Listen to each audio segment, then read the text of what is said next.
I never thought eavesdropping would completely destroy my life, and then somehow be the thing that saved it. But here we are. So I was living with my girlfriend, Jessie, in this crappy apartment on the sketchy side of town. Things were fine, or so I thought, until I accidentally overheard a conversation that turned my world upside down. It happened late one night. I couldn't sleep, so I was up in the living room mindlessly scrolling on my phone. Jessie was in the bedroom, and her door was slightly cracked open. I wasn't trying to listen, I swear, but she was on a phone call, whispering intensely. "Dude, I told you last night my boyfriend's suspicions are growing. I swear he's not as dumb as he seems," she was saying. Suddenly my stomach dropped.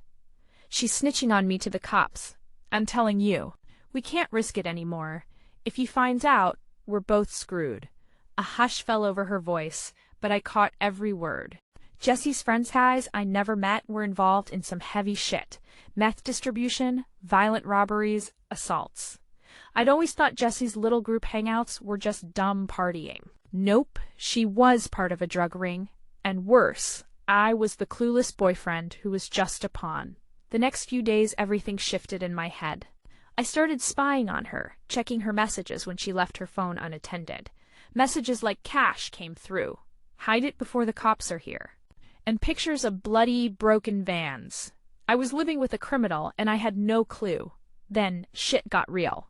One night, a bunch of those guys came over while I was home alone. I heard them talking about a drug deal that had gone sideways. One guy I froze behind the couch, clutching a baseball bat I grabbed in panic. I was terrified they'd discover me, or worse, drag me into their... Instead of the apology or concern I expected, she walked straight into the living room and sneered, "You heard everything, huh? Guess I can't lie anymore. You're a liability." She then dropped a bombshell that felt like a slap. "I'd been cheating on you with the head of this whole operation. He's my ticket out. You're just the backup plan." I wanted to smash her face in, but I couldn't. I was trapped in my own apartment with these violent criminals lurking in shadows, and the girl I loved openly despising me. That week I started plotting. I gathered evidence recordings, photos, text logs, whenever I could get off Jessie's phone while she passed out drunk. I was going to the cops, even if it meant my own life was in danger. One night I took the plunge.